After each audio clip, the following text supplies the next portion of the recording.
Baik, para distributor NASA yang saya cintai dimanapun Anda berada, jumpa lagi dengan saya, Bonaventura Ardi Nugroho. Hari ini kita akan diskusi, berbicara mengenai presentasi pertanian. Mungkin Anda semua, ya, ada beberapa distributor NASA yang tinggal di daerah perkebunan, di daerah pertanian, baik itu tanaman pangan, tanaman hortikultura, dan sebagainya. Nah, ada teknik bagaimana menjelaskan kepada para petani kita, para pekebun kita, ilmu tentang budidaya tanaman secara umum. Nah, baik, malam ini kita akan bicara detailnya, Bapak Ibu. Nah, dasar dalam ilmu budidaya, Bapak Ibu bisa lihat di gambar ini, ya. Sebuah tanaman, apapun tanamannya, ya, entah itu tanaman pangan, tanaman buah, hortikultura, perkebunan, dan sebagainya, prinsipnya ada beberapa hal yang harus dilakukan, yang harus dipenuhi kebutuhannya, agar dalam berbudidaya tanaman ini kita bisa berhasil. Ya, ukurannya berhasil adalah tumbuhannya bisa tumbuh dengan subur secara vegetatif, dan akhirnya secara generatif, artinya panennya juga sangat melimpah, baik dalam jumlah tonase, kemudian juga rasanya, penampilannya, mungkin juga keawetannya, dan kandungan nutrisi apa yang kita panen. Nah, semua itu membutuhkan beberapa parameter yang harus dipenuhi oleh petani, atau beberapa kebutuhan tanaman yang harus dipenuhi supaya tanaman bisa memberikan hasil yang memuaskan. Nah, yang pertama Bapak Ibu, ya, dalam hal menanam, yang pertama kali yang terpenting adalah bicara soal benih atau bibit. Ya, bedanya benih dan bibit. Kalau benih itu bentuknya biji, ya, bentuknya biji. Ya, nanti kita tanam. Nah, ini benih. Tetapi kalau bibit itu sudah dalam bentuk tanaman kecil. Ya, itu bibit. Ya, harus dibedakan. Kalau benih masih dalam bentuk biji, kalau bibit sudah dalam bentuk tanaman tapi masih kecil. Supaya kita berhasil dalam budidaya, benih ini perannya sangat besar. Ketika Anda salah memilih benih, Anda salah memilih bibit, maka hasilnya juga tidak akan optimal. Ya. Contoh, kita mau menanam tanaman durian misalnya. Ya. Nah, tanaman durian yang Anda tanam misalnya dari biji, maka berbuahnya bisa 7 tahun baru berbuah tanaman durian kita. Ya, kenapa? Dari biji. Ya, buahnya lama. Dan kalau kita menanam dari biji, masih ada kemungkinan terjadi perubahan genetika. Bisa tidak sesuai dengan indukannya. Misalnya durian itu durian sangat enak, tapi kita tanam bijinya, nanti begitu 7 tahun berbuah, belum tentu seenak induknya. Jadi kalau dari biji memang bisa terjadi perubahan genetik. Ya. Tetapi kalau Anda ingin tidak berubah secara genetik, maka yang Anda lakukan adalah menanam yang dalam bentuk cangkok, sambung susu misalnya, atau stek, kemudian atau tempel mata. Nah, ada banyak cara, ya. Kalau cara seperti itu tidak akan berubah dari indukannya. Dan berbuahnya lebih cepat. Nah, tapi Bapak Ibu, kalau Anda membeli bibit, misalnya bibit durian misalnya, pastikan indukannya memang indukan yang berbuah lebat. Indukan yang sudah produktif, indukan yang sudah berbuah. Ya, itu yang terpenting. Ya, jadi kalau mau menanam cepat berbuah, usahakan bukan dari biji, tetapi dari cangkok, stek, sambung mata, dan sebagainya tadi, tapi dengan catatan yang disambungkan, ya, atau mata tunasnya berasal dari indukan durian yang buahnya lebat. Sehingga ketika usia 3 tahun sudah mulai belajar berbuah, tidak harus menunggu 7 tahun. Karena memang indukannya sudah indukan yang produktif. Nah, kalau model seperti ini memang tidak akan jauh berbeda dengan indukannya. Ya. Baik cangkok, sambung susu, tempel mata, bahkan kultur jaringan. Ya, kalau kultur jaringan sama persis dengan indukannya. Cuman kelemahannya kalau kultur jaringan sekali produksi, kita ambil akarnya, entah daunnya, entah batangnya, kita langsung perbanyak bisa ribuan, sama persis dengan indukannya. Kalau kita kebunkan ini berbahaya. Kenapa? Berbahaya kalau kultur jaringan sekali kena penyakit, semua bisa kena penyakit. Karena berasal dari indukan yang sama. Gitu. Tapi kalau dari sambung susu, sambung mata mungkin induknya bisa berbeda-beda. Sehingga resistensi terhadap penyakit, kemudian kelebatan buahnya itu akan sesuai dengan indukan yang diambil sambungan atau mata tunasnya. Nah itu. Kemudian hati-hati mata tunas atau sambungan ini pastikan dari batang yang produktif, bukan batang air. Ya, kalau batang air biasanya produksinya juga rendah. Nah, misalnya kalau kita bicara durian, batang yang bukan batang air biasanya pertumbuhannya 4 penjuru mata angin. Ya, yang ke sana ada, ke sini ada, ke samping ada, ke samping kiri ada. Tapi kalau bentuknya ngipas itu biasanya dari batang air. Ya, sehingga produktivitasnya juga tidak terlalu bagus. Nah, ini yang namanya ilmu pembibitan, ilmu bibit. Ya, termasuk padi. Ketika Anda menanam padi, pastikan padinya dari padi yang indukannya bagus. Varietasnya unggul, bernas. Kalau gabuk, ya tidak akan tumbuh. Kalau setengah gabuk, pasti jelek juga hasilnya. Cabai pun demikian. Maka kalau kita melakukan pembibitan, meskipun Anda beli benih yang unggul, yang sudah amplopan itu dengan merek yang terkenal, jangan serta-merta bahwa itu pasti baik, belum tentu. Caranya ngetes baik sederhana, kadang-kadang cuma direndam pakai air, yang tenggelam yang Anda tanam, yang terapung jangan ditanam. Itu benihnya jelek. Ya, seperti itu. Memilih benih ikan kalau bagi para peternak, itu sederhana caranya. Anda beli benihnya, Anda buat air di ember, Anda putar airnya, kemudian lepaskan benih itu. Kalau benih ikan itu melawan arus, dia sehat. Tapi kalau dia mengikuti arus, benih itu kurang sehat. Nah, misalnya seperti itu. Ini teknik-teknik pemilihan benih, bibit dan sebagainya, Bapak Ibu harus menguasai. Karena keberhasilan sebuah budidaya, benih atau bibit ini sangat menentukan hasil. Ketika Anda salah benih atau salah bibit, ya bisa jadi ketika Anda tanam selamanya tidak pernah berbuah. Ada yang seperti itu. Kalaupun berbuah, 7 tahun, 8 tahun baru berbuah. Itu pun belum tentu lebat, itu pun belum sesuai indukan. Maka kalau Anda bercocok tanam, baik itu tanaman pangan, tanaman hortikultura, perkebunan apalagi, pastikan bibitnya adalah bibit yang berkualitas. Pastikan indukannya indukan yang berbuah lebat, pastikan indukannya memang indukan yang layak untuk dibudidayakan. Ya, memang di lapangan ini banyak penjual bibit yang tidak tanggung jawab. Ya, tidak bertanggung jawab. Karena apa? Mereka bilang ini buah ini ternyata keluarnya bukan buah sesuai yang kita harapkan. Ya, katanya ini sambung atau stek, ternyata dari biji. Sehingga kita ditanam 5 tahun, 6 tahun, 7 tahun kok nggak berbuah-buah. Nggak kecewa ditebang, padahal tahun depan mau buah malah ditebang. Gitu.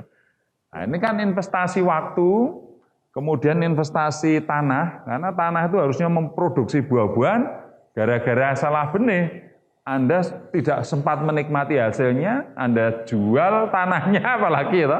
Atau Anda tebang tanamannya, ya selesai, buat apa Anda menanam kalau tidak menikmati hasilnya. Yang begitu. Jadi dalam budidaya yang tidak kalah penting dan sangat vital adalah benih atau bibit yang berkualitas. Itu yang pertama. Kemudian, Bapak Ibu, bicara tanaman bisa tumbuh dengan baik otomatis membutuhkan yang namanya sinar matahari. Karena sinar matahari diperlukan oleh tanaman untuk proses yang namanya fotosintesa. Ya. Fotosintesanya adalah proses kimiawi dalam tubuh tanaman, di dalam daun. Ya, semua nutrisi dirubah menjadi, semua unsur hara dirubah menjadi nutrisi yang bermanfaat bagi tanaman untuk bertumbuh secara vegetatif ataupun secara generatif menghasilkan buah. Nah, itu manfaat sinar matahari. Maka kalau Anda punya tanaman, ya memang tidak semua butuh matahari full ya. Ada beberapa tanaman, apalagi tanaman-tanaman hias itu ada beberapa jenis yang tidak mau dengan sinar matahari yang full ya. Seperti jemani, itu tidak mau tanaman ini full dengan matahari, hanya sebagian. Anggrek itu juga tidak memerlukan matahari yang full. Tetapi banyak tanaman yang rata-rata pada umumnya sangat membutuhkan sinar matahari. Kalau kekurangan sinar matahari itu akan mempengaruhi rasa. Ya, buahnya jadi kurang manis. Pertumbuhannya juga terganggu. Makanya kalau ada sawah atau tanaman padi, di sebelahnya ada pohon besar menaungi begini, hasilnya juga tidak akan sebagus yang tidak ternaungi oleh tanaman. Bahasa Jawanya kayoman. Nah, kayoman. Jadi kalau tanaman itu kayoman, itu hasilnya juga kurang baik. Ya. Nah, itulah sinar matahari salah satu yang diperlukan untuk berhasilnya sebuah budidaya tanaman. Ya, coba saja kalau Anda percaya silahkan Anda menanam tanaman, taruh di dalam rumah yang gelap, tidak ada sinar mataharinya, saya jamin lama-lama mati itu. Ya. Nah, kalau Anda menanam tanaman, ditaruh di tepi jendela, kemudian Anda buka gordennya, tanaman itu akan bergerak, daun dan batangnya mencari sinar matahari. Kalau tidak percaya silahkan buktikan. Berarti bahwa tanaman itu memang membutuhkan sinar matahari untuk proses fotosintesa. Nah, fotosintesa ini proses kimiawi yang ada dalam tanaman di daun, ya, untuk menghasilkan, merubah unsur hara menjadi nutrisi yang bermanfaat untuk bertumbuh dan berbuah. Itu sinar matahari. Kemudian yang berikutnya adalah, yang ketiga adalah air. Ya, jelas. Air ini semua makhluk hidup membutuhkan air, baik manusia, tanaman maupun binatang. Ya, untuk proses kimia yang ada di dalam tubuh tumbuh-tumbuhan itu membutuhkan yang namanya air. Tanpa air tanaman akan mati. Tanaman apapun akan mati. Ya, maka butuh air. Memang kebutuhan air setiap tanaman beda-beda. Ya. Ada tanaman yang direndam dalam air, tanaman air seperti teratai, kangkung, padi, itu tidak masalah. Tetapi kalau misalnya anggrek, ya mati. Ya, butuh air tapi dia tidak mau terendam. Ya, jadi karakter tanaman berbeda-beda, tapi yang pasti membutuhkan air. Ya, ada yang sedikit, ada yang harus banyak, dan sebagainya. Tapi yang pasti tetap membutuhkan air. Kita harus mempelajari tanaman ini butuh air banyak, sedikit, atau menengah. Kita harus pelajari tanaman ini butuhnya apa. Ya. Nah, itu air, Bapak Ibu. Itu kebutuhan pokok makhluk hidup, baik manusia, binatang, maupun tanaman. Ya. Pastikan airnya cukup, Bapak Ibu. Itu yang ketiga. Yang keempat, tanaman itu makhluk hidup, untuk tumbuh dia membutuhkan nutrisi. Kalau tanaman namanya unsur hara. Nah, unsur hara itu terbagi menjadi dua kelompok, yaitu unsur hara mikro atau supaya mudah petani ya dinamakan pupuk ya, pupuk mikro. Tapi yang tepat adalah unsur hara mikro. Kemudian kelompok berikutnya adalah unsur hara makro. Ya, mikro itu kecil, makro itu besar. Artinya kalau pupuk makro atau unsur hara mikro, maaf, itu artinya kecil mikro. Artinya pupuk mikro itu hanya pupuk yang mengandung unsur-unsur hara yang dibutuhkan tanaman, tapi jumlahnya tidak banyak. maka disebut mikro. Ada puluhan jenis unsur hara mikro. Tetapi dari puluhan jenis itu tadi, ada 6 yang wajib ada. Ada 7 yang wajib ada. Ya, unsur hara mikro ada 7. Ya. 7 itu yang pertama adalah ferum, seng, boron, mangan, kuprum, natrium, dan klor. Nah, ini adalah unsur hara mikro. Dibutuhkan dalam jumlah yang sedikit. Sementara unsur hara makro ada nitrogen, ada fosfor, ada kalium, ada kalsium, ada sulfur, dan ada magnesium. Nah, makro artinya besar. Artinya memang dibutuhkan dalam jumlah yang besar. Bahkan makro ini terbagi menjadi 2, makro primer dan makro sekunder. Makro primer itu ada 3, nitrogen, fosfor, kalium. Ya, primer itu memang sudah primer dibutuhkan dalam jumlah yang banyak, dan yang terbanyak adalah N, P, dan K ini. Ini disebut unsur makro primer. Sedangkan kalsium, sulfur, dan magnesium itu makro tapi sekunder, jumlahnya lebih sedikit. Ya, maka sering orang kita pupuk NPK, itu sebenarnya kasih pupuk makro dan itu pun yang tidak lengkap, hanya N, P, dan K. Nah, unsur hara makro ini ada 6 ini ya. N, P, K, Ca, S, dan Mg. Ini wajib ada. Ya. Nah, 6 unsur makro dan 7 unsur makro ini, jumlahnya ada 13 ini, ya. 7 mikro, 6 makro, 13 unsur hara ini disebut unsur hara esensial.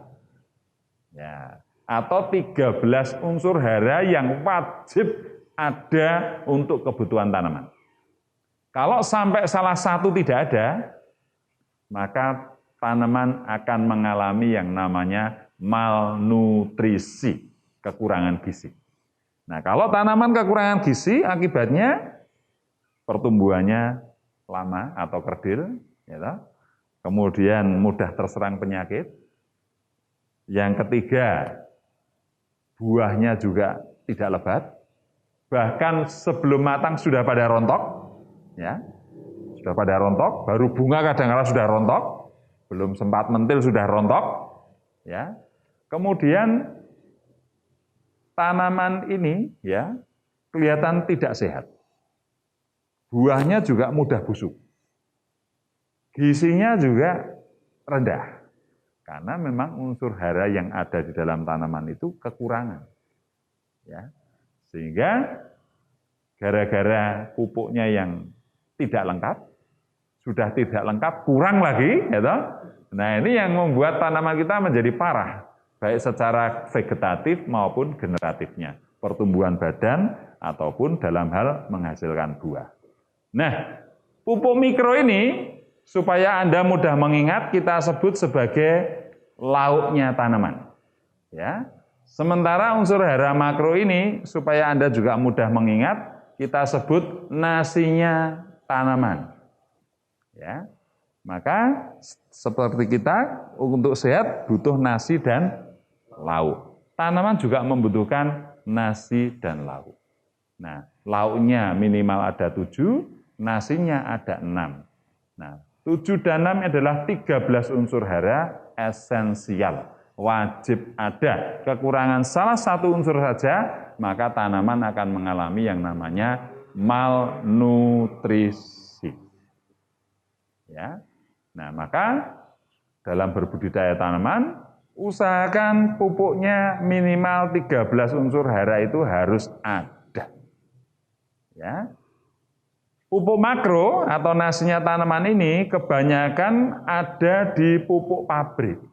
Ya, yang dihasilkan oleh pabrik-pabrik besar, entah itu Kujang, entah itu petrokimia, atau pupuk Kaltim, dan sebagainya.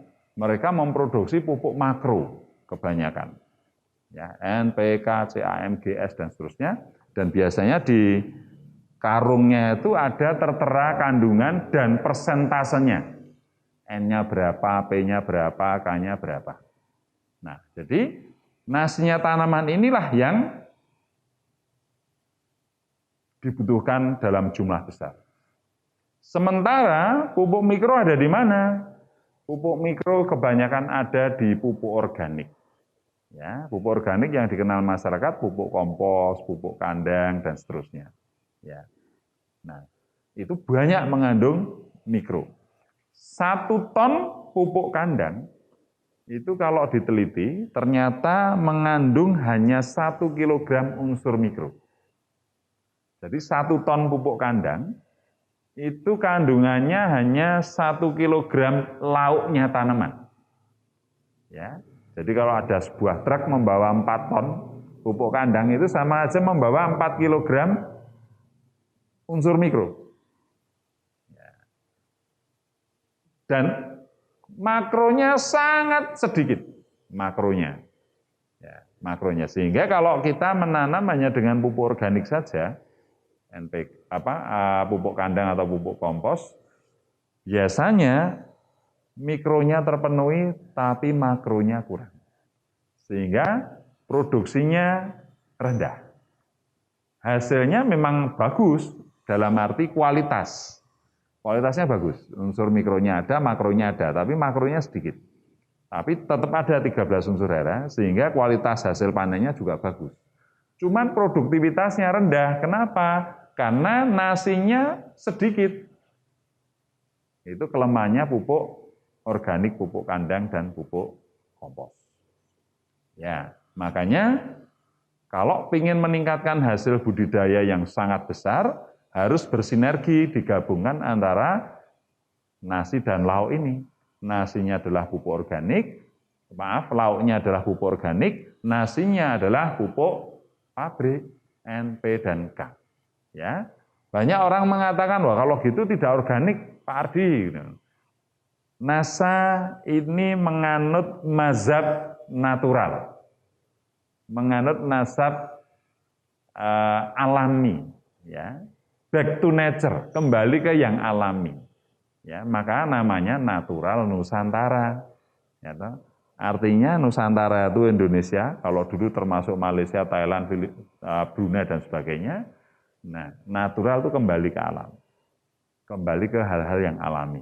Karena dunia kita ini, negara kita ini tanahnya sudah rusak, ya sudah tidak alami karena memakai pestisida kimia dan sebagainya. Nah, kita kembali ke alami, back to nature. Back to nature itu lebih luas artinya dibandingkan back to organik.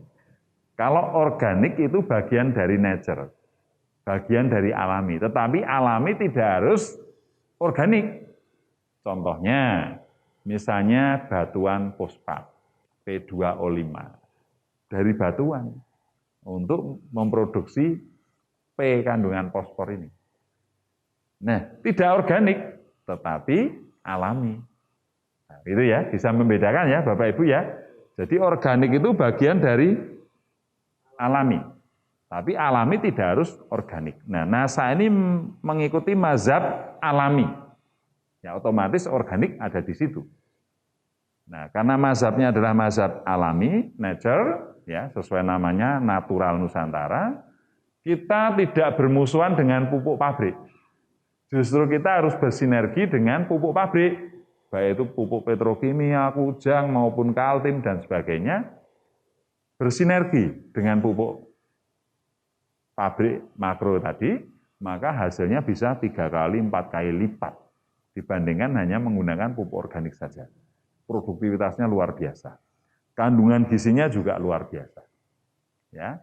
Jadi misalnya sawah, itu kalau hanya memakai pupuk kompos, pupuk kandang, mungkin hasilnya maksimal hanya kurang lebih 7 ton.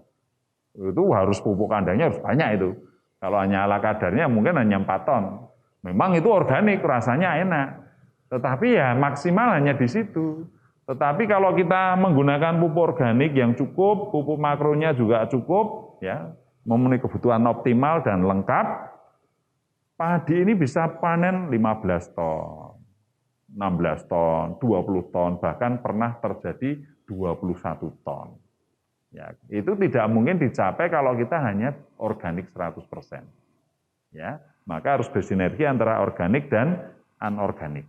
Ya. Yang penting masih alami. Ya, masih alami, sehingga produktivitas bisa meningkat. Itulah kenapa dulu Indonesia tahun 86 dapat penghargaan swasembada pangan dari FAO, Badan PBB. Ya. Tahun 86.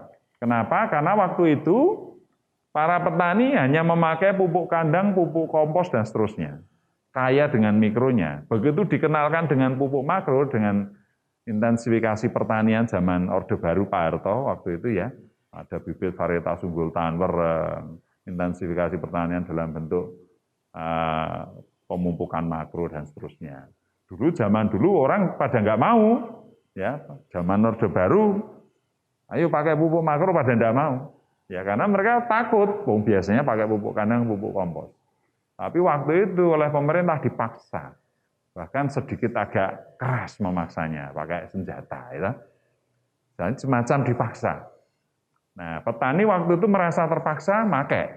Dan ketika dipakai hasilnya luar biasa. Yang awalnya dipaksa, akhirnya menjadi biasa dan ketagihan. Nah itu petani kita dulu. Nah ketika pupuk makro ini sudah disosialisasikan kemana-mana, makro mikronya seimbang, langsung terjadi ledakan produksi. Indonesia swasembada beras.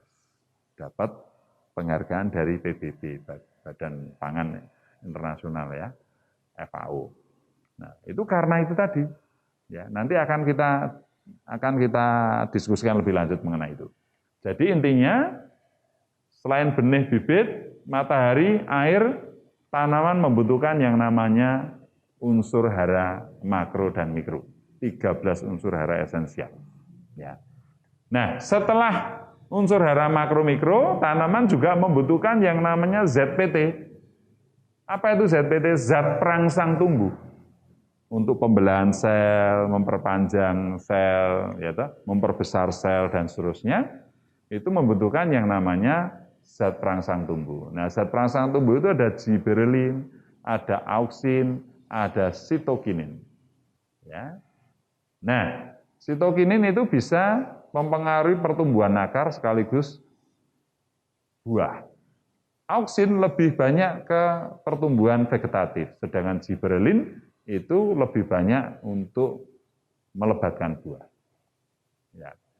Nah itu peran dari ZPT, makanya ketika kalau Anda mengamati tanaman baru bertumbuh itu, pertumbuhannya bagus, ya pada ujung-ujung tanaman yang bertumbuh ini kandungan ZPT-nya tinggi.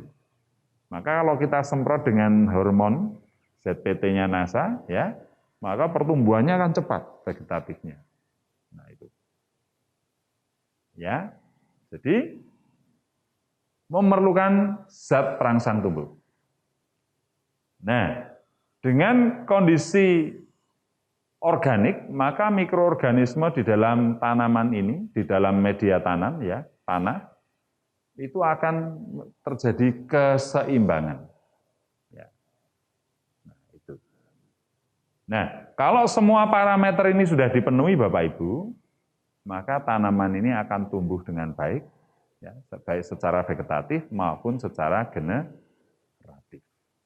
Ya, jadi parameter-parameter ini yang harus diperhatikan oleh para petani kita. Baik, berikutnya, nah, kita sangat prihatin karena sejak intensifikasi yang diterapkan zaman Orde Baru, ya, dengan harus memakai pupuk pabrik, dan ketika dipakai pupuk pabrik, makro tadi, hasilnya luar biasa. Panennya luar biasa. Tapi ada sesuatu yang luar biasa yang menyebabkan tanah kita rusak. Coba Anda bayangkan ya, Anda petani biasa pakai pupuk organik, hasilnya misalnya 4 ton. Tiba-tiba dipaksa pakai pupuk pabrik. Saya coba pakai pupuk pabrik, hasilnya menjadi 10 ton. Sudah pasti kita akan senang ya, karena hasilnya meningkat jauh. Tapi kalau tidak ada pendidikan yang benar, terjadi perubahan pola pikir petani. Ternyata pupuk pabrik lebih bagus daripada pupuk kandang atau pupuk kompos. Maka dia mulai meninggalkan pupuk kandang, pupuk kompos.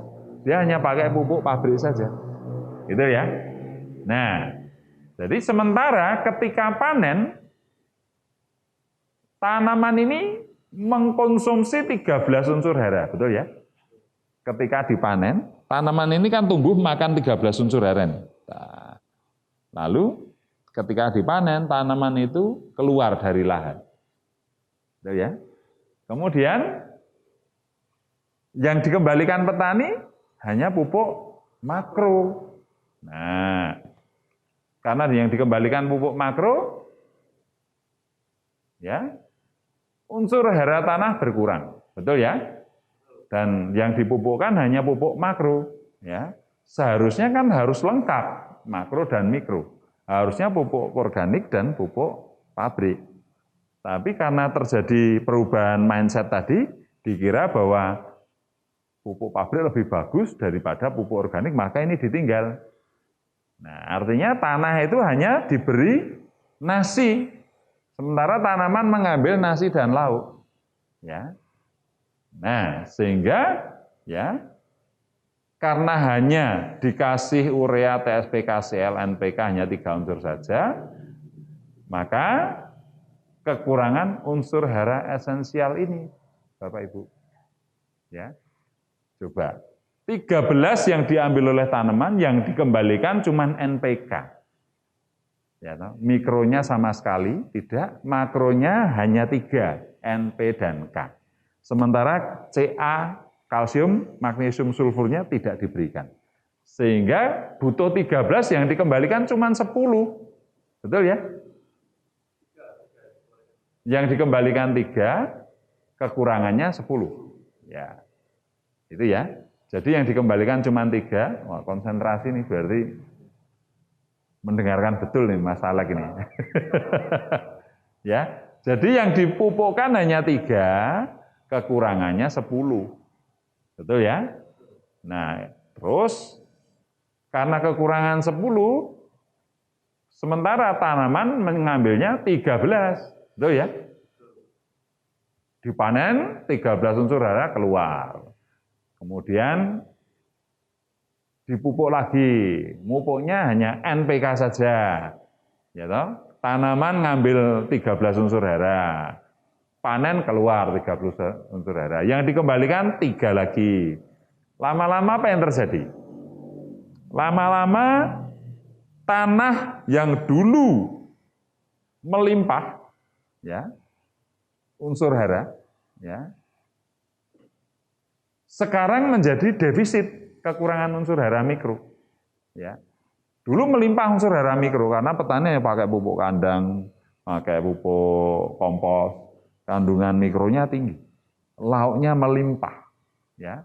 Tapi begitu proses ini terjadi, tanaman mengambil 13 unsur hara, panennya keluar, yang dikembalikan cuma NPK. Yang 10 tidak dikembalikan. Sementara tanaman menyerap lagi 13. Panen keluar, berarti 13 unsur hara keluar dari lahan. Yang dikembalikan NPK lagi. Panen mengambil lagi tanaman tadi, 13 unsur hara. Panennya keluar. Kembalikan 3 lagi. Lama-lama tanah pertanian kita ini kebanyakan NPK, ya, tapi defisit 10 unsur makro dan mikro tadi. Ya. Ya, makronya kalsium, sulfur, dan magnesiumnya tidak dikembalikan. Yang 7 tadi, unsur mikronya tidak dikembalikan. Akhirnya tanah itu defisit. Ya, produksi malah terus menurun. Sehingga habis swasembada beras, dapat penghargaan FAO malah turun. Karena terjadi perubahan budaya pemupukan dari pupuk organik dirubah menjadi makro. Padahal yang benar, dua-duanya dipakai, makro dan mikronya. Itu. Dan cilakanya lagi, ya, terjadi defisit unsur makro, 3 makro dan 7 mikro. Tanah ini juga mengalami pengerasan karena adanya residu pupuk kimia. Tanah kan mengalami keras. Nah, jadi begini. Pemakaian pupuk kimia yang berlebihan dan terus-menerus, ya, tidak semua unsur pupuk kimia terserap oleh tanaman, termasuk bahan pengikatnya. Nah, bahan pengikat dan unsur yang tidak bisa diserap oleh tanaman itu menjadi residu pupuk kimia yang sulit diuraikan. Ya, sehingga menumpuk pada lapisan tanah. Ya, struktur tanah menjadi keras. Akibatnya kalau tanahnya mengeras, pernapasan akar atau aerasi terganggu. Jumlah anakan padi sedikit karena pergerakan akarnya tidak leluasa. Akar tanaman sulit menyerap pupuk. Ya. Kemudian produktivitas menurun, sementara dosis pupuk makronya harus makin tinggi. Ini kan luar biasa. Ya. Nah, itu penyebab tanah kerasnya itu karena residu itu, Bapak Ibu. Nah, siapa yang bisa menggemburkan tanah yang sudah keras akibat residu pupuk kimia ini? Sehingga tanah keras ini. Ya. Dulu waktu saya kecil, kalau masuk sawah itu, lumpurnya bisa di atas lutut gini. Tapi sekarang, tingginya hanya semata kaki. Karena saking kerasnya tanahnya. Ya. Kenapa? Karena tadi pemupukan yang tidak seimbang, yang selalu hanya pakai pupuk makro dari pabrik. Ya, residunya itu yang membuat tanah menjadi keras. Nah, tanah yang keras ini bisa kita gemburkan lagi. Caranya diberikan yang namanya asam organik. Ya, asam organik ada dua, ya, antara lain ya. Ada dua antara lainnya yaitu asam sulfat dan asam humat. Ya, makanya kalau banyak asam humatnya itu banyak orang kalau zaman dulu tanahnya berhumus. Itu artinya kandungan asam humatnya tinggi. Nah, itu yang menggemburkan tanah ini. Nah, asam humat dan sulfat ada di mana? Ada di pupuk organik. Pupuk kandang, pupuk kompos, dan seterusnya. Itulah kenapa kalau petani kita dalam pemupukan bisa seimbang antara pupuk makro dan mikro yang ada di organik, dan pupuk pabrik itu disinergikan, maka tanahnya akan tetap gembur. Kemudian unsur makro-mikronya lengkap. ZPT-nya juga tinggi, maka produktivitas menurun. Tetapi kalau hanya pupuk pabrik saja, apalagi cuma 3 NP dan K, sudah saya pastikan kekurangan unsur hara. Tanaman malnutrisi. Diperparah lagi, tanahnya mengeras. Tanah mengeras tadi, pernapasan akar terganggu, jumlah anakannya juga menjadi sedikit, akar tanaman sulit menyerap pupuk, ya, pergerakannya juga sulit, produktivitas menurun, dan dosis pupuknya malah kebutuhannya makin tinggi, kebutuhan pabriknya, kebutuhan pupuk pabriknya. Nah, ini yang terjadi di dunia pertanian kita, Bapak Ibu. Ya. Nah, tanah keras ya, plus miskin unsur hara, itu yang terjadi, Bapak Ibu. Yang terjadi di dunia pertanian di Indonesia, terutama lahan-lahan sawah kita. Ya, sudah tanahnya mengeras, kemudian miskin unsur hara mikro. Ya, miskin unsur hara mikro. Maka solusinya, ya, solusinya kita harus kembali ke pupuk organik, entah itu pupuk kandang, entah itu pupuk kompos. Kalau pupuk kandang berasal dari binatang, kotoran binatang. Kalau pupuk kompos berasal dari tanaman-tanaman atau bahan-bahan organik yang dibusukkan, ya, mengalami dekomposisi. Maka idealnya ya pupuk NPK ditambah dengan pupuk kandang atau pupuk kompos, ya, agar tanah menjadi gembur dan kaya unsur hara, baik unsur hara makro maupun unsur hara mikro. Ya. Nah, ini solusinya.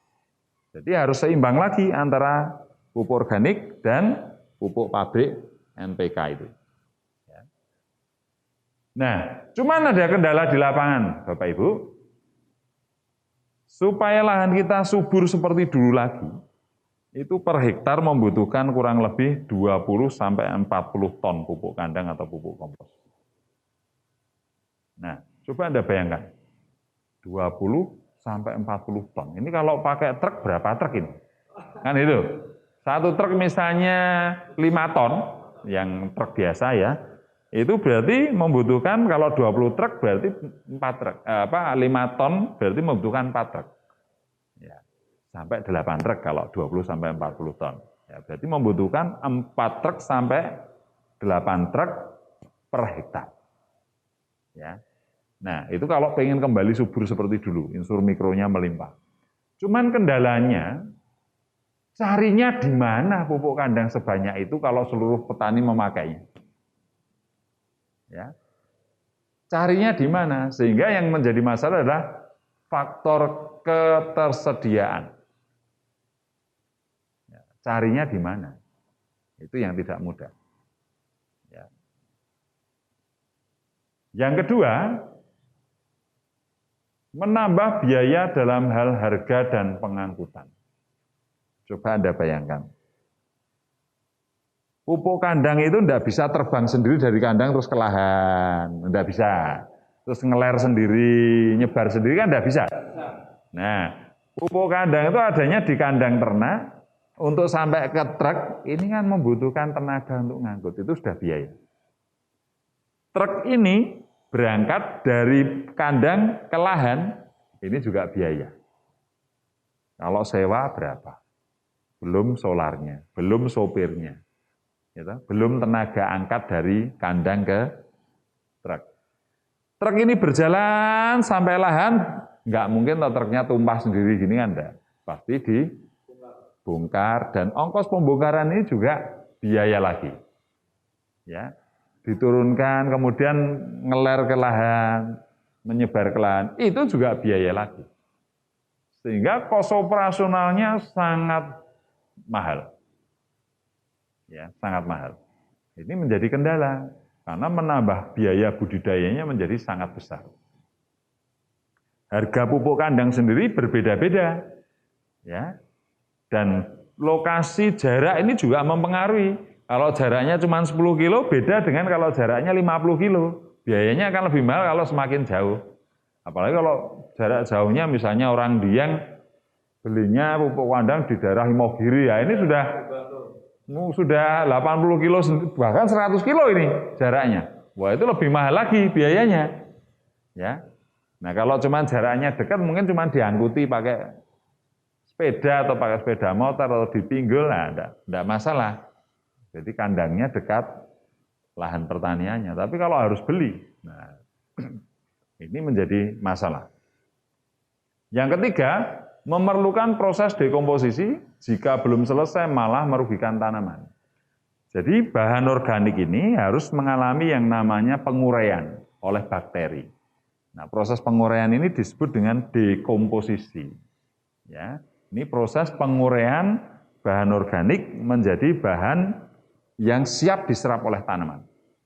Nah, proses penguraian oleh bakteri ini menimbulkan energi, panas. Nah, kalau masih dalam proses, belum bisa dipakai untuk pupuk. Ya, sehingga berbahaya. Kalau pupuk kandang ataupun bahan organik ini belum selesai penguraiannya di proses dekomposisinya, kita pakai untuk memupuk tanaman, tanamannya malah mati. Ya. Karena belum jadi, dan dia menimbulkan energi panas, mengeluarkan gas namanya gas metan dan sebagainya. Yang baru-baru ini ada septic tank meledak itu. Nah, itu karena gas metan tadi. Ya. Bahan organik kalau baru proses dekomposisi ini mengeluarkan gas metan itu dan energinya panas, dan akar tidak mampu bertumbuh, bahkan mati, mengalami plasmolisis. Nah, ini kalau Anda menggunakan pupuk organik, pupuk kandang, pupuk kompos yang belum selesai proses dekomposisinya, justru akan merugikan tanaman. Tanaman bisa mati. Ya, ciri khas bahan organik itu sudah selesai dekomposisinya, itu sudah tidak anget lagi dan tidak berbau lagi. Tapi kalau Anda pegang masih anget atau bahkan panas, jangan dipakai. Itu belum selesai dekomposisinya. Proses penguraiannya belum selesai. Akan mati tanaman itu, jangan salah. Kadang orang tidak tahu, wah ini pupuk kandangnya baru keluar dari dubur sapi ya toh. Wah ini cocok ini, wah langsung diambil, taruh di pot, jeblek, tanamannya tancapkan, jeblek. Besok pagi dilihat sudah langsung mati, sudah pasti mati. Ya, maka harus proses dekomposisi. Ya. Nah, ini harus diuraikan oleh bakteri. Kalau sudah selesai, tandanya sudah sudah selesai, itu tidak panas lagi dan tidak berbau. Nah, itu berarti siap dipakai. Yang keempat, tingkat kematangan dan kandungan nutrisi setiap bongkahnya berbeda-beda. Tergantung ternak itu makan apa. Ya toh? Kalau makanannya cuma bungkil telotok, nah ini ternaknya juga nggak sehat, kotorannya juga nutrisinya rendah, unsur haranya juga rendah. Tapi kalau sapi itu macam-macam, ya ada komborannya, ada bekatulnya, dikasih garam, ada bungkilnya, ada dedaunan, dan makanya macam-macam yang dimakan oleh ternak kita, keluarnya kotorannya juga kandungan unsur haranya lengkap. Ya, maka setiap bongkahnya berbeda-beda. Itu kendalanya.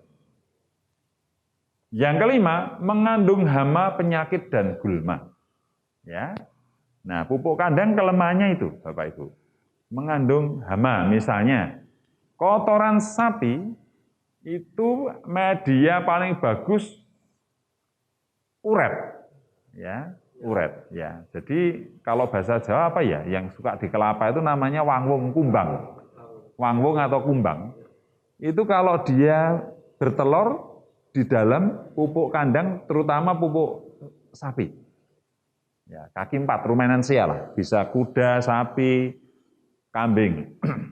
Nah, ketika dia bertelur di situ, menetaslah menjadi uret.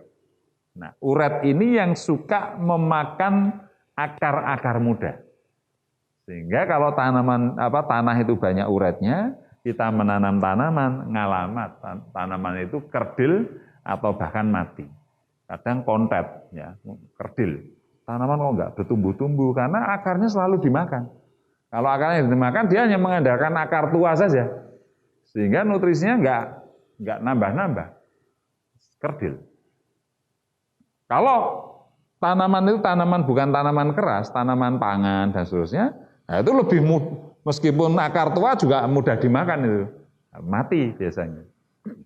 Nah, itu uret, ya, itu banyak sekali di pupuk kandang, terutama pupuk sapi.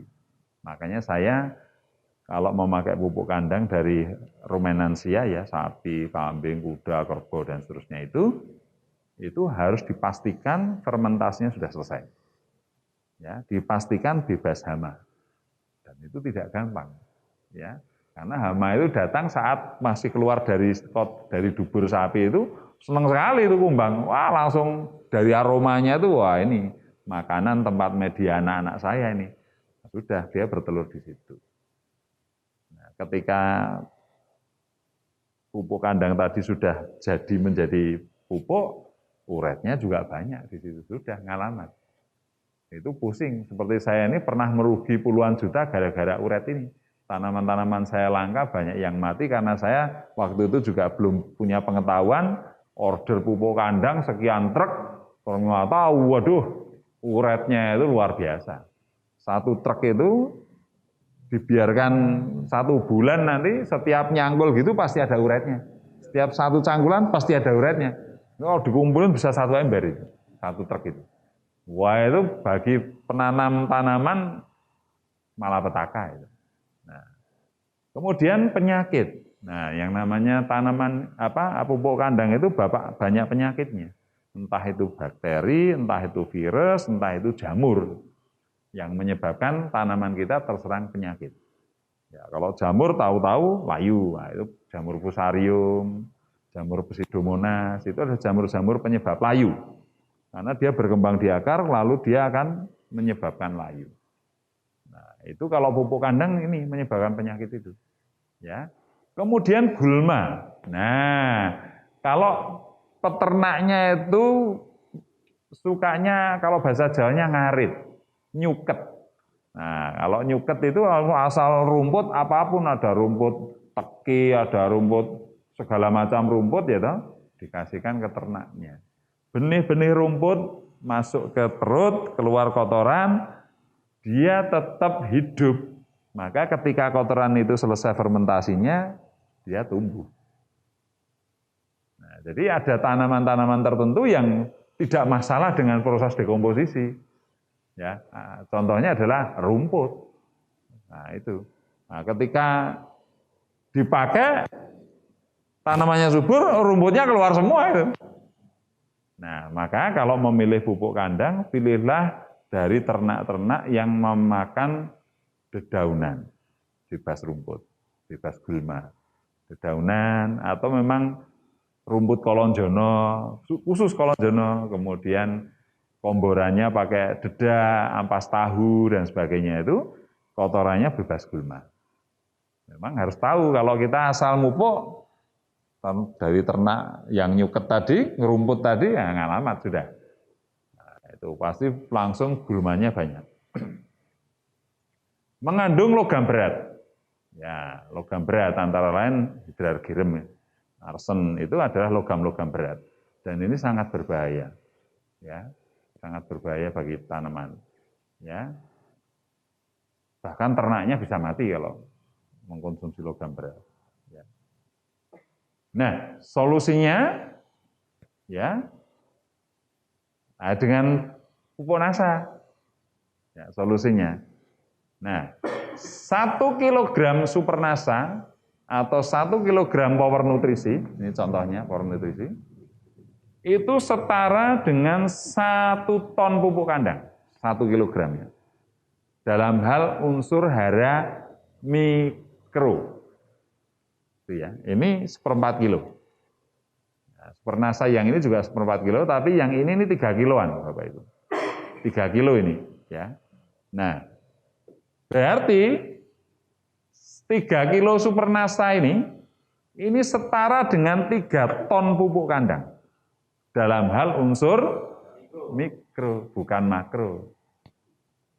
Nah, kalau makronya kita dapatkan dari pabrik, pupuk pabrik. Kebutuhan mikronya kita dapatkan dari nasa. Kalau cari pupuk kandangnya susah, ya toh? Dan memang faktanya susah. Apakah petani mampu mendatangkan berapa tadi? 4 sampai 8 truk pupuk kandang per hektar? Tidak akan mampu.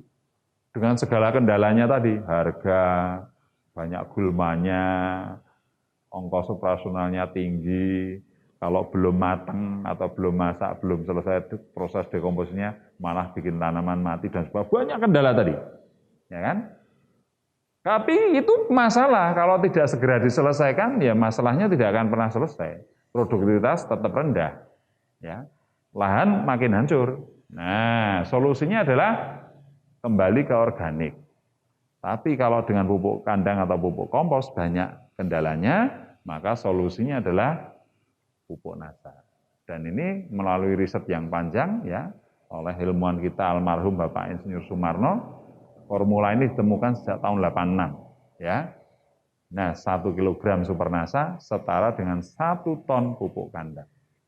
Ya, sehingga kalau Anda membutuhkan 4 sampai 8 ton, nah tinggal Anda mupuk 1 hektar 2 kardus ini sudah 6 ton, sudah. Betul ya? Kalau butuhnya 20 ton, nah ya tinggal dikalikan. Ini per kardus ini 3 kilo ini setara dengan 3 ton. Jadi kalau 20 sampai 40 ton, ya sekitar 7 ini sudah cukup. Anda mupuk dengan 7 ini sudah setara dengan 21 ton pupuk kandang unsur mikro. Dan ini juga dilengkapi dengan zat perangsang tumbuh, dilengkapi dengan ZPT, ya, zat perangsang tumbuh tadi, dilengkapi juga dengan asam-asam organik, asam humat dan asam sulfat untuk menguraikan tanah-tanah yang keras akibat residu pupuk kimia. Sehingga dengan memakai pupuk nasa ini bersinergi dengan pupuk pabrik, kita harapkan produktivitas meningkat, tapi juga tanahnya semakin gembur. Ya, tanahnya semakin gembur. Pernah terjadi ada kejadian aneh. Ada pengusaha genting membuat gentingnya memakai POC nasa. Kan aneh. Usut punya usut ternyata kalau memakai pupuk nasa, tanahnya itu menjadi gembur dan wulet. Ya, wulet dan dibikin genteng itu kualitasnya menjadi lebih bagus. Nah, ini kan di luar dugaan ya. Ternyata pupuk NASA ini bermanfaat bagi pengusaha genteng karena tanahnya menjadi lebih liat, ya tidak gampang pecah. Nah itu waktu itu saya heran, kok ada pengusaha genteng kok nyari pupuk NASA, kok untuk genteng, bukan untuk tanaman, usut punya usut, ternyata seperti itu. Nah itu membuktikan bahwa memang pupuk NASA mengandung asam organik, asam empat sulfat yang mampu mengemburkan tanah yang keras. Itu solusinya, Bapak Ibu. Ya, karena dengan NASA ini satu, butuh berapapun ada. Artinya ketersediaannya tidak masalah, betul? Bahkan kalau bahan baku yang untuk membuat pupuk NASA ini ya diproduksi untuk memupuk seluruh Indonesia, seluruh dunia selama 16.000 tahun tidak akan habis.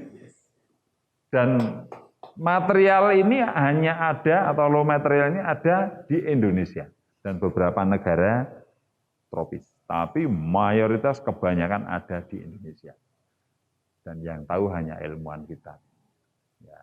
Kalau sampai nanti ketahuan para pengusaha atau pejabat, bahaya ini nanti. Diambil negara lain, wah jodoh kita. Karena kekayaan kita satu-satunya yang masih tersisa, salah satunya adalah bahan baku untuk bikin pupuk. 16.000 tahun dipakai untuk memupuk seluruh dunia, masih cukup. Artinya ketersediaan kita luar biasa. Diorder dalam jumlah berapapun, secara rutin tidak masalah. Ya. Yang kedua, cost operasionalnya rendah. Coba. 3 kilo ini setara dengan 3 ton. Betul? Betul. Nah, 3 ton. Kalau Anda bawa 2, dengan tas kresek bisa. Tapi coba, kalau 2 ini sudah setara dengan 6 ton, Anda sanggup nggak bawa pupuk kandang 6 ton pakai jari Anda? Anda bisa. Betul nggak? Artinya Anda sudah menghilangkan biaya kos operasional truk, angkutan, ya, sopirnya, ya, itu terpangkas. Tenaga untuk ngangkat atau bongkar, sudah nggak perlu lagi. Jadi kos operasionalnya rendah. Yang ketiga, bebas gulma, bebas penyakit, bebas hama, karena teknologinya sudah memurnikan itu semua. Ya, nah, kemudian tercukupi unsur hara makro, mikro, asam organik, dan ZPT-nya. Aplikasinya jauh lebih mudah dan lebih sederhana. Ya, tidak kotor di tangan. Dalam arti tidak menimbulkan penyakit atau apa yang efek ke manusia, tidak ada. Dan NASA ini pupuknya organik 100%. Ya, sehingga aman dikonsumsi, tidak mengandung logam berat. Nah, makanya keprihatinan dunia pertanian di Indonesia tentang pemupukan, kerusakan lahan pertanian karena residu pupuk kimia terselesaikan dengan produk-produk pertanian yang ada di NASA. Ya. Terselesaikan. Ya. Nah, seperti itu Bapak Ibu. Nah, ke depan di NASA ini juga akan menyediakan pengendali hama organik. Ya. Karena selain keprihatinan tentang pengerasan lahan, defisit unsur mikro dan sebagian makro, ternyata ada masalah satu yang sangat besar. Selain itu tadi, yaitu ekosistem kita sudah rusak. Keseimbangan alam kita sudah rusak. Sehingga rantai makanan pun sudah tidak berjalan dengan baik. Kenapa? Ya itu tadi, 2 penyebabnya. Yang pertama, residu pupuk kimia yang menyebabkan tanah menjadi keras, ya, sehingga tidak gembur lagi, otomatis makro mikro di situ juga tidak berkembang. Yang kedua, penggunaan pestisida kimia, ya, yang menggunakan rekayasa kimia dasar, ya, yang sulit terurai, terutama kandungan logam-logam beratnya yang ada di pestisida kimia itu menyebabkan tanah kita menjadi tidak organik. Tanah kita menjadi tanah yang beracun. Dan luar biasanya, untuk bisa terurai lagi, ada yang membutuhkan waktu yang lama. Ada yang 3 tahun, ada yang 10 tahun, ada yang puluhan tahun, bahkan ada yang ratusan tahun baru bisa terurai. Kan ini mengerikan. Ya. Sehingga dunia flora, fauna, makro maupun mikroorganisme itu menjadi tidak seimbang lagi. Mengerikan, Bapak Ibu. Ya. Coba, ketika kita memakai pestisida kimia, ya, kita semprotkan ini hama. Misalnya hama ulat misalnya. Kita semprot dengan dosis A misalnya. Banyak yang mati. Wah, petani puas. Wah, ampuh ini pestisidanya. Banyak yang mati ulatnya. Tapi perlu Anda tahu, kalau Anda amati, tidak semuanya mati. Atau pasti ada 1-2 yang tidak mati. Ya. Di sana juga disemprot, sana semprot, petani sana nyemprot. Masih ada 1-2 yang tidak mati, hanya semaput, hanya pingsan, kelenger lah bahasa Jawanya. Dan ketika mereka bangkit lagi, mereka kawin dan memberikan keturunan yang ketika disemprot dengan dosis A hanya kelenger tidak mati. Ya toh? Loh, kok pada nggak mati ya? Dosisnya ditingkatkan A+1 misalnya, semprotkan. Sana juga sama, ditingkatkan dosisnya. Semua petani meningkatkan dosis pestisidanya. Banyak yang mati, tapi tetap ada 1-2 yang hanya pingsan, hanya semaput, hanya kelenger, tidak mati. Akhirnya mereka beranak pinak lagi. Dosis A+1 semprotkan, tidak mati. Tambah lagi A+2, semprotkan. Banyak yang mati, tapi tetap masih ada 1-2 yang tidak mati. Cuman pingsan, kelenger, semaput. Semprot A+2, enggak mati. Tingkatkan lagi A+3, dan seterusnya, dan seterusnya, dan seterusnya. Akhirnya, sampai biangnya disemprotkan pun tidak mati. Bahkan ulatnya diambil, taruh di pestisidanya, tetap luget-luget enggak mati. Ini artinya, pestisida kimia yang terus-menerus ini menyebabkan hama resisten. Semakin kuat. Nah, ini yang mengerikan. Sehingga hama-hama yang resisten tadi berkembang. Berkembang. Ya. Nah, perkembangan ini yang mengerikan, menjadikan hama tahan terhadap pestisida. Semakin sulit untuk dibasmi. Ya. Nah, NASA mencoba menggunakan 2 cara. Menggunakan pestisida pestisida tetapi bukan kimia, tetapi organik. Ya. Nah, ke depan nanti akan muncul yang namanya pestisida misalnya Pestona, ada Pentana, ya. Nanti ini akan membasmi hama dengan pestisida organik. Tetapi juga ada pengendalian hama secara menyebarkan musuh alaminya atau agensia hayati yang bersifat antagonis. Nah, contohnya misalnya wereng. Wereng ini bisa dibunuh dengan yang namanya jamur Beveria bassiana. Nah, awal-awal riset itu adalah ini kok ada wereng yang mati kering ya? Mati kering. Dibawalah ke lab. Kenapa? Ini kok bisa mati? Ternyata di situ ada jamur yang membuat wereng itu mati. Ambil lagi wereng yang sehat, tempelkan di wereng yang mati tadi, terkontaminasi jamur tadi, dia mati. Oh, ternyata jamurnya berkembang di wereng itu.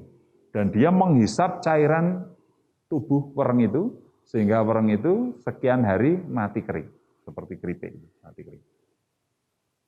Dan ternyata jamur itu yang menyebabkan si wereng itu mati. Maka dikembangkanlah jamur ini. Namanya jamur Beveria bassiana. Nah, itu contoh untuk pembasmi wereng. Lalu ada juga tanaman yang tiba-tiba layu karena keserang jamur penyebab layu, Fusarium atau Pseudomonas. Nah, di NASA ini ke depan juga akan keluar produk namanya Gliocladium. Nah, Gliocladium ini berasal dari mana? Dari jamur Gliocladium sp dan Trichoderma sp. Nah, jamur-jamur ini akan, kalau awalnya dibudidayakan dengan media tanam, pupuk kompos atau pupuk kandang, campurkan gitu ya, nanti dia akan berkembang. Ya, Gliocladium dan Trichoderma tadi akan berkembang. Setelah berkembang, kita pakai campuran untuk media tanamnya. Gliocladium tadi akan bertumbuh di sekitar akar. Nah, ketika dia bertumbuh di sekitar akar, dia mengeluarkan namanya racun gliovirin dan viridin. Nah, racun gliovirin dan viridin ini yang membasmi jamur penyebab layu. Nah, sehingga tetap organik, ya, dan jamur ini tidak merugikan manusia. Nah, alam lingkungannya, ekosistem tetap terjaga keseimbangannya. Nah, jadi NASA ini mempunyai solusi pertanian dari unsur makro mikro tadi dipenuhi, tanah keras kita selesaikan dengan asam organik, ya, dengan parameter kebutuhan tanaman dipenuhi, kemudian dari sisi pestisida kimia yang menghancurkan lingkungan kita ganti dengan pestisida organik dan pengendalian hama secara musuh alami atau agensia hayati yang bersifat antagonis atau berlawanan. Nah itu, kalau ini diterapkan sebetulnya selesai. Cuman permasalahannya kalau menggunakan pengendali hama yang bersifat antagonis tadi, agensia hayati, kalau tidak serempak, ya tidak begitu bermanfaat. Misalnya satu kawasan sekian ratus hektar yang pakai cuma 1 hektar, ya tetap keserang, ya. Maka memang diperlukan kebersamaan, dan ini pemerintah harusnya, peran dinas pertanian, ayo serentak semua pakai, ya, sehingga kalau serentak begini cepat terkendali, ya. Nah itu Bapak Ibu, malam ini presentasi saya mengenai pertanian, intinya seperti itu, ya. Bahwa tanaman butuh lauk dan nasi, ya, dan tanah yang keras akan digemburkan dengan asam organik. Tumbuhan butuh tumbuh, perlu ZPT. Nah, itu semua ada di pupuk NASA. Ya, sementara masalah tentang ekosistem karena pestisida kimia, yang ekosistemnya menjadi rusak, tidak seimbang lagi, NASA juga sudah menyiapkan pestisida organik dan pembasmian hama dengan musuh alaminya. Riset terus akan dilakukan oleh para ilmuwan NASA untuk membackup dunia pertanian kita. Dan semoga peran NASA ini bisa menyelesaikan masalah-masalah pertanian kita, dan kita harapkan pertanian di Indonesia ini nanti bisa maju, kemudian bisa swasembada lagi, bahkan berlimpah, bahkan bisa ekspor ke luar negeri, ketahanan pangan tinggi, bahkan menjadi kitchen world atau dapurnya dunia. Ya, sehingga orang akan sangat tergantung, seluruh Indonesia tergantung dengan Indonesia karena pertaniannya yang luar biasa berkembang. Ya, semoga apa yang dilakukan oleh teman-teman semua, ya, oleh perusahaan dan teman-teman distributor yang ada di lapangan sebagai pejuang-pejuang NASA untuk membangun dunia pertanian kita yang lebih baik dan keluar dari permasalahan-permasalahan yang ada, semua tergantung teman-teman semua yang ada di lapangan. Perusahaan menyediakan teknologi, produknya yang di-backup oleh para ilmuwan.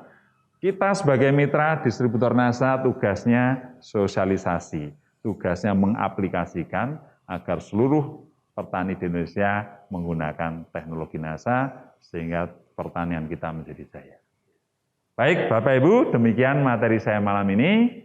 Saya mohon maaf kalau ada yang tidak berkenan di hati, dan semoga presentasi hari ini tentang pertanian sangat bermanfaat untuk kita semua dan menjadi barokah untuk kita semua. Amin. Semangat pagi. Yes. Semangat pagi. Yes. NASA. Luar biasa. Kita pasti bisa kaya.